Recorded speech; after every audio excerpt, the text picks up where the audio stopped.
Greetings, my friends. This is Maerlande. I'm doing some more Spectacle of Perspicuity. Turn number 32, the second significant turn of war. We'll have a look and see who's fighting who, so on and so forth. Research. Thaumaturgy is continuing. I missed a little bit. I meant to get exactly my 83 research points to get Thaumaturgy level 5. And I'm also starting to work some more on enchantment. The purpose of the enchantment research is for 2 key spells. If I hit the W key here, we can go down and have a look. Hidden in Snow, to provide me with the unfrozen and unfrozen magi. Very, very useful, powerful troops.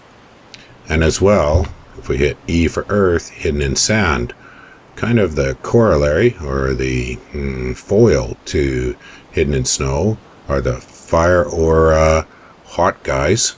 Gives me an option if I need to deal with fire troops, or if I want to smash troops that have cold auras. And that can be cast by my pretender, who, very happily, just woke up. Here he is, Death Becomes Me. He'll appear in my capital, and from there we'll move him to where we need him. So we have some battles. Let's have a look and see how they went. City of Goons, Helheim attacked. And what did he attack with? Well, it's a single unit. It's either probably a scout or a thug. And we'll go zoom in. Okay, here he is. I'm going to use some arrow keys. Move in and take a look at him. It's a Van Jarl. Van Jarls, naked Van Jarl. Very good thug. Quite inexpensive. Air 2 is the key. Provides some important buffs. Plus, we've already had a look at Helheim's Bless. It's a good Bless.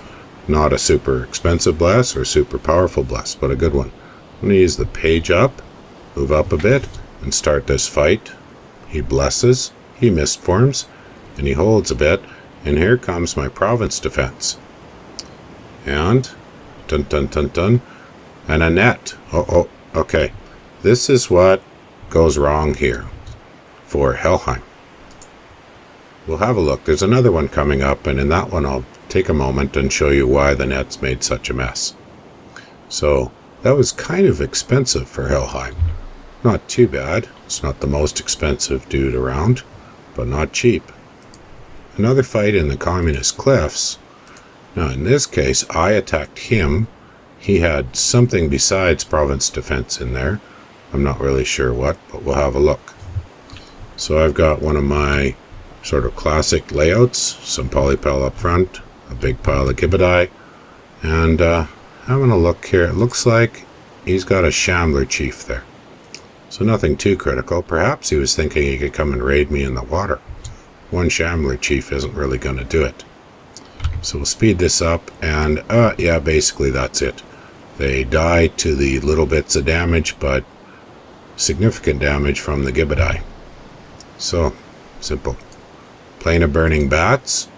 I think I won't watch that one. We've seen enough of those. It's the same thing. Couple of priests, a whole horde of Gibidai and Polypel spawn, and an Aboleth to lead them all. Plain of Burning Bats. Same thing. Assyrian. Sati decided to fight Helheim. Some kind of a raid, it looks like. We'll zoom in and see what he's doing. Nice. Sati is using a thug. From my estimates, a bit of an expensive thug. Banelords cost 12 death gems, and he's put 5 plus 10 plus 520 gems of gear on it. It's a good gear setup. It's not outrageous, but it's a bit pricey for my taste. He's escorting him with a few whites, and something that you'll see happen here, the Baneblades got a nice buff in CBM where they reanimate what they kill into soulless. Soulless aren't much good, but it does provide you a few extra troops to assist. And another key thing, auras like the chill aura stack. If a unit is stuck in multiple auras, it'll take faster chill, which will fatigue it out very quickly. See, there's one of the soulless created. So this is working quite well. You can see the, I'll bring down the zoom. You can see the Vine Shield working. Guy's getting trapped in it, but actually it looks like the whites are doing the majority of the action. So that's a pretty good rating force for Sati. Like I said, I would consider it a bit on the pricey side, but not too bad. Okay, I think we have here another attack by Helheim. And I think it's the same concept, using a single Van Jarl. So we'll just pause. An important number here, look at that Van Jarl, defense of 23. Very hard to hit, plus you add mist form. But watch, there's some very significant action developing.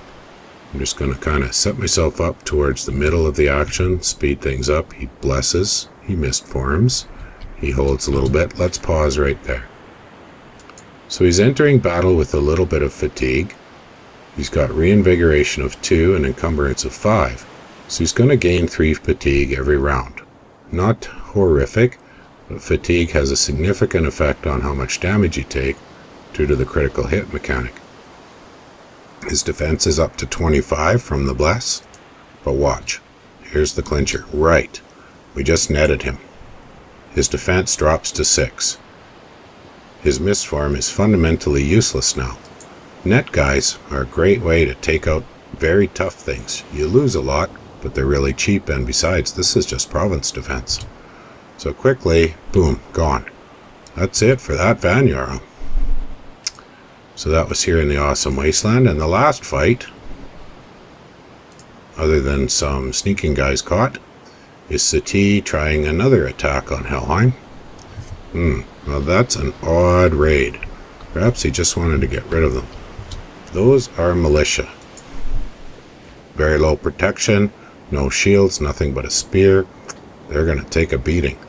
Morale of 6. Ooh, they're already in trouble. And here comes the javelins from the tough province defense of Helheim. So we see a little bit of a gain, but that's a lot of damage happening pretty fast. Morale is holding up a bit, but it's going to be quick. Not only that, look at those poor militia. They're already starting to fatigue. And a little bit of lightning from Helheim's province defense commander, which are pretty damn fine guys. One of the best province defense commanders in the game. So it's really going to come down to who breaks first. And these darn Phantom Warriors, whoops, that looks bad for Sati. Almost had it, but here it comes, and they crack. So, not very effective. Militia aren't much good for raiding. They're just too easily countered. I caught somebody's sneaky guy. I guess it's a scout, and yes, it is. So it was a Helheim scout. No big deal. My patrolling troops caught him. So, we'll just ignore that. And he caught one of mine. Now, my scouts should be set to retreat in the back row. Hopefully that will save my scout, given that they're difficult for me to get. Oh shoot. Vampires. Well, that's going to be quick. Not going to be much yet. Bang. Those vampires, darn. This seems early to me for such a big pile of vampires. I'm cracking a fort here, but I actually moved off, tossed it up to 200 tacks, and I think, yep, see, I left a single polypal there just to hold the siege. I took his lovely, very valuable, almost 300 gold with overtax plains, or farmland, and I'm going to move back and see if I can crack that fort. Otherwise, if we have a look around, we can see some of my raiding parties are ducking back into the water, collecting some more troops. I'm moving here. Oh, I sort of wonder why I chose to do that one. It's kind of a tricky one. That's a lot of vampires, but maybe I can bottle them up and keep them busy. And here, there's my pretender. For the moment, he is forging a Skull of Fire. Very inexpensive, helpful fire booster. So, oh, sorry. I wanted to take a quick look at the Skull of Fire. It costs 5 and 5 gems, Fire Magic of 1. And that's nice because I had spare points for my pretender, so I bought him a little splash of fire. And this will allow him to get to Fire 2 and cast Augury once he's on land. It's a spell you cannot cast underwater, to find any fire sites on land. The fire sites underwater were already found by Voice of Tiamat, so that's not critical.